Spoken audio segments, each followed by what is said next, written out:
to you about diabetes prevention and pre-diabetes and a new program that we're starting here at Sarasota Memorial Hospital.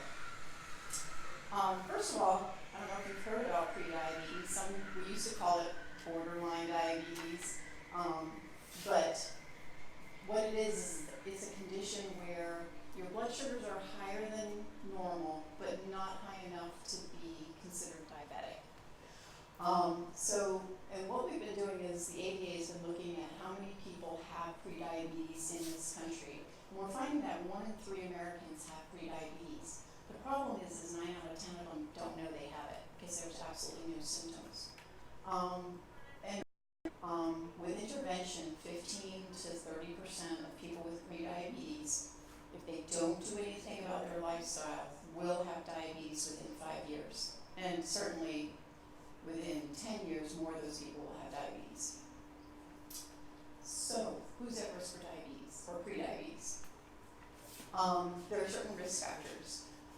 If you are overweight, if you are over the age of 45, if you've had a sibling or a parent with type 2 diabetes, if you are physically active fewer than 3 times a week, and if you're a woman and you've ever given birth to a baby over 9 pounds, or if you've ever had diabetes while you're pregnant, what we call gestational diabetes, those are all risk factors. So I'm sure many of us have at least 1 or 2 of these. How do we diagnose prediabetes? It can be done a couple of different ways. It can be done with an A1C. Does everyone know what an A1C is? Let me explain that. It's basically a blood test that's done to give us an idea of what your average blood sugar has been over the past 3 months. So someone without diabetes is going to have an A1C below 5.7. If your A1C is 5.7 to 6.4, that's prediabetes. And then an A1C of 6.5 or higher is considered diabetes. You can also have it done by a fasting blood sugar. Most people anyone who does not have diabetes has a fasting blood sugar below 100. So if your fasting blood sugar is between 100 and 125, that's also considered prediabetes. Some people have an oral glucose tolerance test. This isn't done all the time, but if you've ever had one, you have to drink a very sweet, syrupy liquid, and then they measure your blood sugar an hour to 2 hours afterwards to see how high it goes. If your blood sugar falls 2 hours afterwards, falls between 140 and 199, that's prediabetes. If it falls above 199, that's diabetes. So, what can we do to prevent prediabetes turning into diabetes? What the CDC found after years of doing a diabetes prevention trial and study, they found that with lifestyle changes, many people could delay the onset or even prevent type 2 diabetes. They found that people who took part in a structured lifestyle program lowered their risk of having diabetes by 58%, and people who were 60 years or older lowered their risk by 71%. So what did those lifestyle changes entail? 2 big things, basically losing weight and getting exercise. So what they found was a 5 to 7% weight loss was enough to lower the risk of diabetes. So for someone who weighs 200 pounds, that's about losing about 10 to 14 pounds, which isn't that drastic. That's actually very reasonable. The other lifestyle change that seemed to have the most impact was getting at least 150 minutes of moderate intensity exercise. So think about this past week. How many minutes of exercise have you gotten this past week?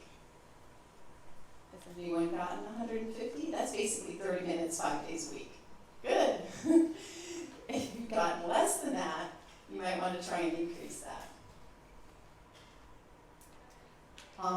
From the diet side, what can we do to help us lose weight and prevent diabetes? The first thing is I try and focus on the foods that we can eat more of, because I'm You know, we always think about what we cannot eat. I want to think about what we can eat. We certainly encourage eating low-calorie, high-density foods. These are your fruits and vegetables. So when you think about calories, what's the lowest calorie food that we have other than, of course, water? What do you think of? Lettuce, salads, vegetables, right? They're about 25 calories per serving. So we want you to eat lots of these. Fruits fall right behind there, 60 calories per serving. The other key to these foods are they're very high in fiber, and the fiber helps to lower the blood sugars. So you want to get at least 5 servings a day of fruits and vegetables. So I'm going to ask you to think about yesterday, and think about how many times you ate a fruit or a vegetable. Did you get at least 3 yesterday? Yeah, good. How many of you got 5 or more? Okay, good job. So, the rest of us might need to work on that. Try and get at least 5 servings a day. The other food groups that are lower in calories are your low-fat dairy products or fat-free dairy products and your lean protein foods. You want to shoot for at least 2 servings a day from both of these food groups. They give you great nutrition as far as calcium and minerals. They don't give you a lot of calories as long as you're careful with the fat content, because these foods can have a lot of fat in them if you're not careful. So for dairy, we recommend like skim milk, low-fat cheeses, low-fat yogurt, and then for protein foods, certainly lean fish and chicken, or if you're vegetarian, your beans and things like that.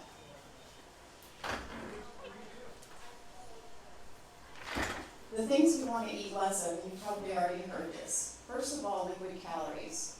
What do we drink during the day? Water. Okay, so that's calorie free. What about coffee or juices or sodas? Those are the things you want to watch out for, because those calories really sneak in quickly. If you think about it, a 12-ounce can of soda is at least 150 calories. So if you want to lose weight, that's really an easy way to get rid of some calories. And nowadays we have all those coffees and lattes and smoothies. Those calories can add up too. If you ever looked at Starbucks, some of those drinks are 300 calories or more. So we want to try and cut our caloric intake by at least 500 calories a day. And this is a simple way of doing it. The other place where we get a lot of calories is fat. Think about what you put on your foods. Butter, margarine, oils, mayonnaise. All of these have a lot of calories for very little volume. A tablespoon of oil, it doesn't matter what kind of oil it is, has 120 calories. So when you're sauteing your vegetables in oil, you can be increasing the caloric content drastically. Some guidelines for eating healthier. First of all, how many of us eat 3 times a day? Good. If we're skipping breakfast, that's one thing we want to try to start eating. I know a lot of people aren't in the habit of eating breakfast. So for those of you who aren't, I would recommend at least trying to get a small snack to start your day. And then try to gradually eat at least 3 to 4 times a day. You really shouldn't be going more than 4 or 5 hours during the day without eating, because that's when blood sugars tend to drop. The other thing is if you're eating more often, the amount of food you eat at one time is going to decrease. When we only eat once or twice a day, what happens? What are our portion sizes look like? They're too big, right? So using smaller plates and bowls and cups are certainly going to help you cut your caloric intake. The new dietary guidelines have come out last year, and they really focused on our sugar intake. So they're now recommending that women get no more than 6 teaspoons a day of added sugar, and men get no more than 9 teaspoons a day of added sugar. So where is added sugar? Where do you get it in your diet? Yogurts. Yeah, some of your yogurts, right? Now the key to thing is about this is the food label. When you look at sugars on the food label, right now it doesn't differentiate out what's natural and what's added. So when you look at, let's say, plain yogurt, it will have some sugar, but that sugar is coming from natural lactose. that's in the dairy product. But when you look at fruited yogurt, those sugars are higher because they've also added things. In the future, the new food label that will be coming out will differentiate that out, so you'll be able to tell. So that's good news. If you choose low-calorie or calorie-free drinks, that's another way of decreasing your intake. And then how about slowing down when we eat? How many of you eat your meal in less than 15 minutes? Yeah, that's very common. How long does it take the brain to get the signal from the stomach that it's full? 20 minutes, right? So if you're eating less than 15 minutes, you could potentially be overeating. So take time to eat your meal. Try and take at least 20 minutes. So how can we slow down eating? What strategies can we do? Chew more. I guess read the newspaper at the same time. That could work, but that can also be distracting, and then you don't know how much you're eating. Just putting your fork down in between bites is another simple way. The eating mindlessly, I've started talking more and more about this. What are some mindless eating habits that we do? Watching TV. There you go. Watching TV, or nowadays it's not watching TV, but on your phone or on your device while you're eating. Those things, we need to turn those off while we eat, because we're not paying attention to how much we eat at that point. Your plate ideally should look like this. Half your plate should be fruits and vegetables. A quarter of your plate should be some grains, ideally whole grains, and a quarter of your plate should be protein. This is really simple. You don't need a calorie-controlled meal plan. You can just follow this and it'll work. Now, when you go to a cookout or something and you get those compartmented plates, what do you put in the big section? Probably the meat. I either hear the meat or the starch. So yeah, this time try and fill that up with the fruits and vegetables. Do a lot better. The other lifestyle habit that we focus on to prevent diabetes is being active. So we try and get our participants to do at least 150 minutes of moderate intensity physical activity. And moderate intensity is going to be different from one person to the next. But that could be brisk walking, a bike ride, swimming, whatever you enjoy doing. The other things that we look at as far as risk factors for prediabetes or diabetes is how much sleep you get. How many hours of sleep do you need? It depends on the person. Some are between 7 and 10. We're all different. But we do know that people who are sleep deprived tend to be at higher risk for prediabetes. So the definition of sleep deprivation would be anything less than 6 hours. So look at how much you're sleeping, because that can definitely affect your eating and your risk for diabetes. The other thing is managing stress. Do we all have stress? Yeah, I think we all have stress at some point or another. The key is how do we manage it? So part of our curriculum that we work with our clients is we talk about stress management and coping with the challenges, because anytime you're trying to do a lifestyle change, what gets in the way? If you're trying to eat healthier or exercise, what are the things that get in the way for you?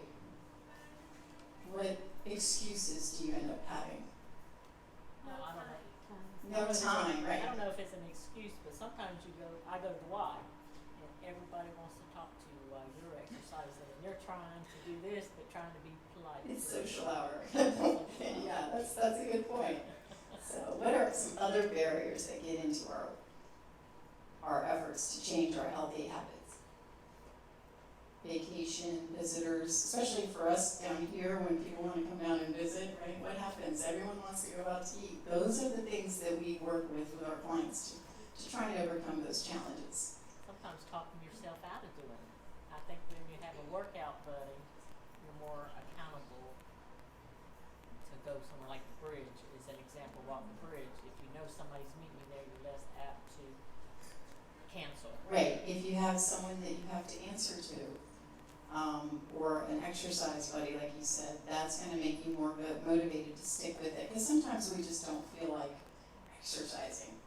So, Sarasota Memorial has started the Prevent T2 program. It is a diabetes prevention program that was created by the CDC, and they have now allowed diabetes centers to put on the program.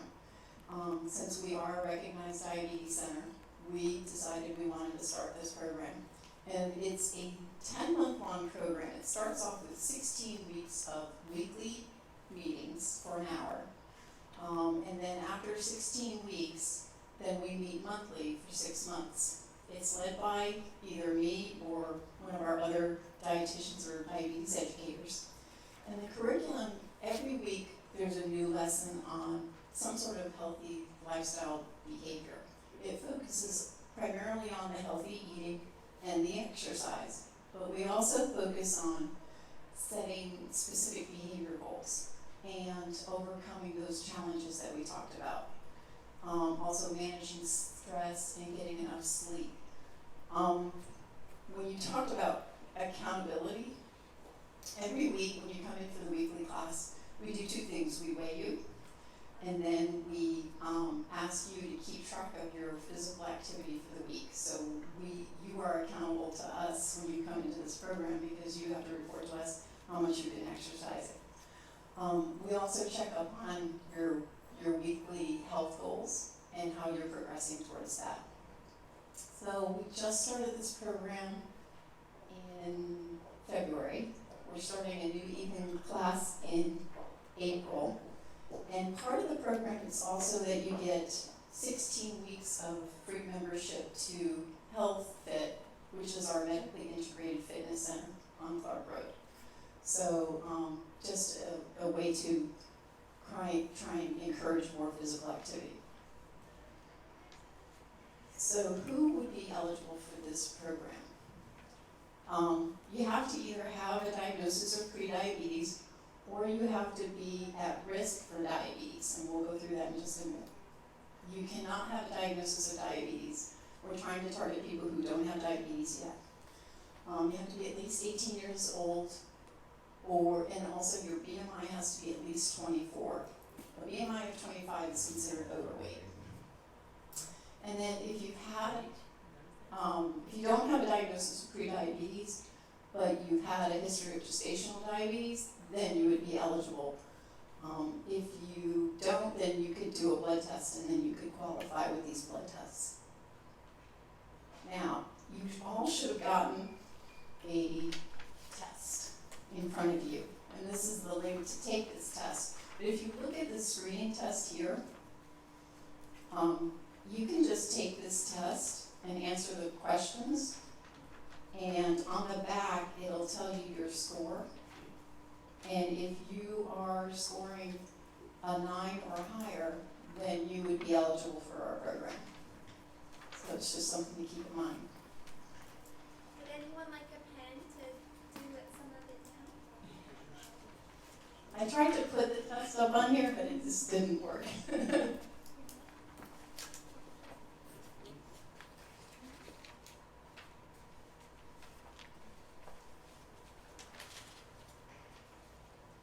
So if you did score a 9 or higher and you're interested in our program, then I can talk to you afterwards, but we prefer to have a physician referral, but we don't have to. So we can always work that out if we need one.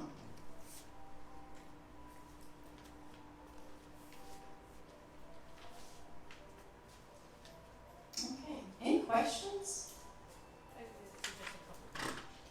I know you talked about the low sodium drinks, but then you also hear saying you shouldn't have diet drinks.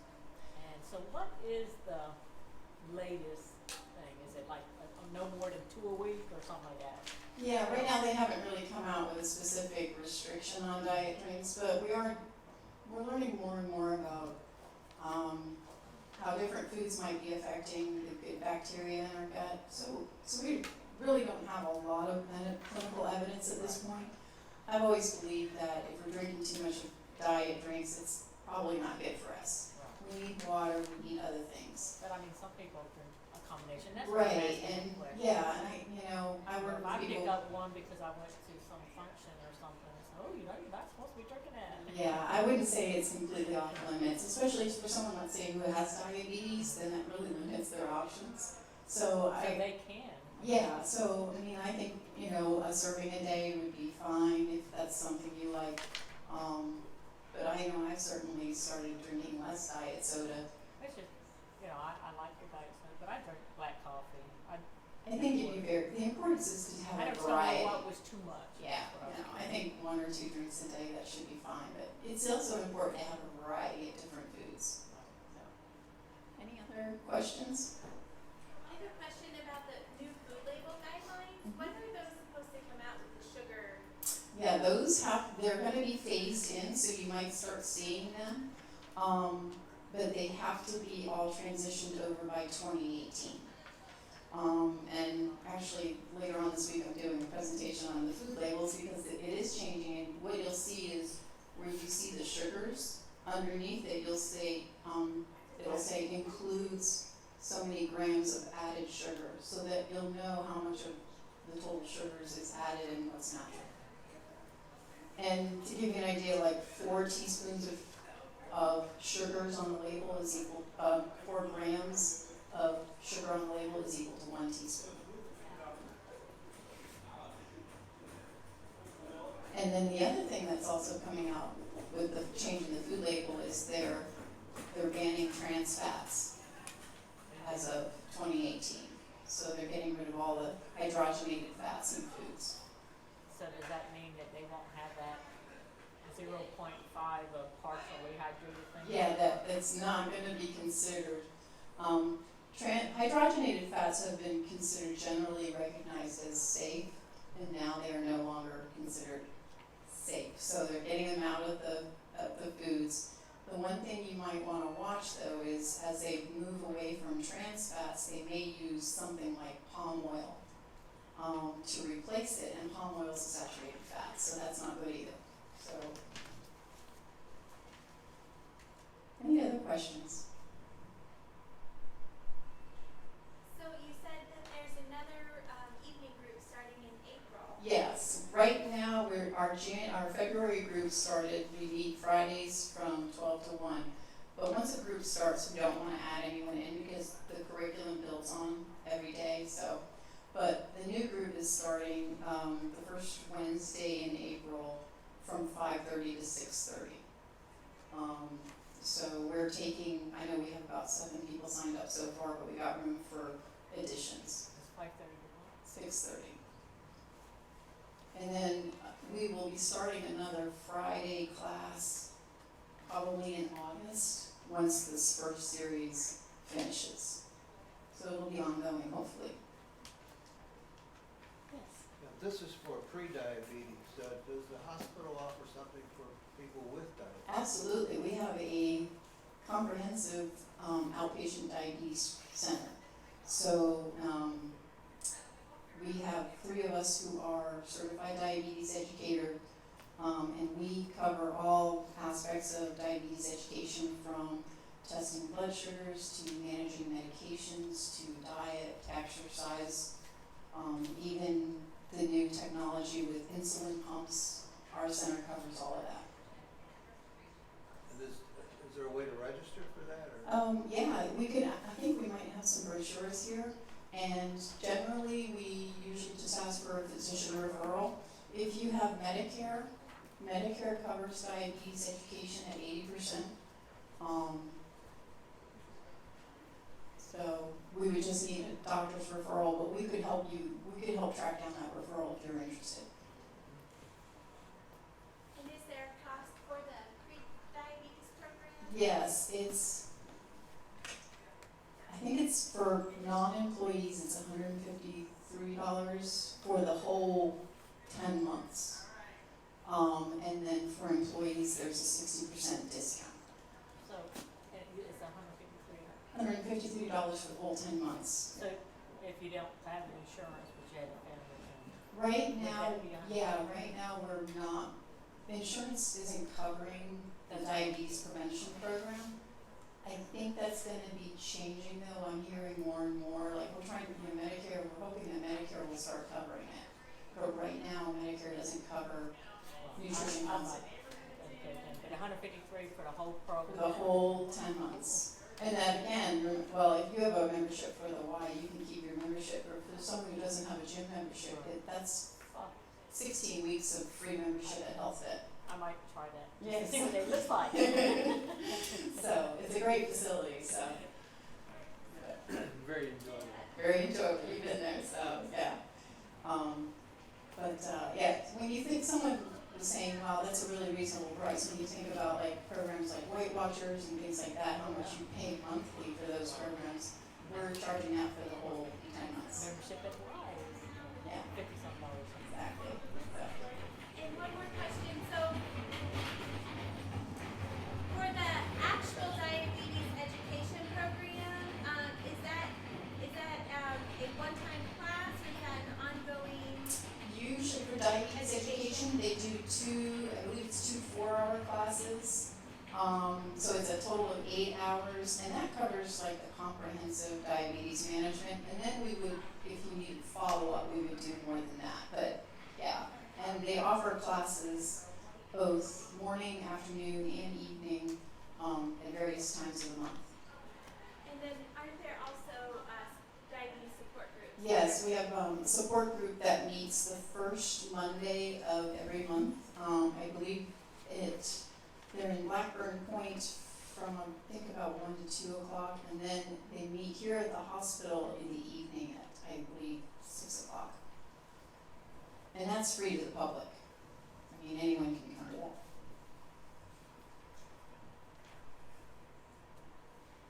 What has been the biggest concern for the people who are in this T2 program in February? Like what's kind of the common theme? Is there the biggest struggle or something that they've overcome in these first couple weeks of the class? Yeah, actually probably the biggest struggle for some of them is starting to exercise. And our first couple of lessons, although they want to really hear about the nutrition, which we do cover, but the first few lessons are on exercise. We've got a couple of people in there who hate exercise. They don't like doing it, but I know they've been working up. They're getting at least 110 minutes a week right now, and we're only in our 5th or 6th week. So that's been a big struggle for just some people getting active. The diet is always an issue. I think what we were talking about on Friday was the eating out, the vacation, being seasoned here in Florida. You know, everyone wants to eat out several times a week, and that just creates challenges for everyone. But the goal is within 6 months that everyone in this group is losing 5 to 7% of their body weight. So by August, we're hoping that they reach that goal, and they're well on their way. I mean, everyone's pretty much lost weight within the first 5 weeks. So. Yes. What kind of feedback do you get from these programs that are on TV, where you order all these foods to be shipped to your door? Like the Nutrisystem and yeah. I've had clients who use it and they lose weight when they're on it. The problem is when they want to stop getting the food, then they gain weight back. So I'm willing to work with anyone who's on that kind of program to transition them to regular meals. But the key is it's easy, you don't have to think about it, but eventually when you go out to dinner, you have to think about what you're eating, and you have to have those skills to know how to control portion size and what foods might be better choices. So if you're following that type of meal plan, that's great, but it's a good idea to have a plan on how to get off of those meals when you want to and still maintain your weight loss. So that's a good question though. Okay. Any other questions? I have a question. You hear about all these like fit trackers, Mhm. so having a goal of 10 or 12 or 13,000 steps a day, which is beyond, let's say, your health commitment. How much, do you put into the success of those goals being met, apart from being active, which is a good thing, as opposed to just sitting down all the time?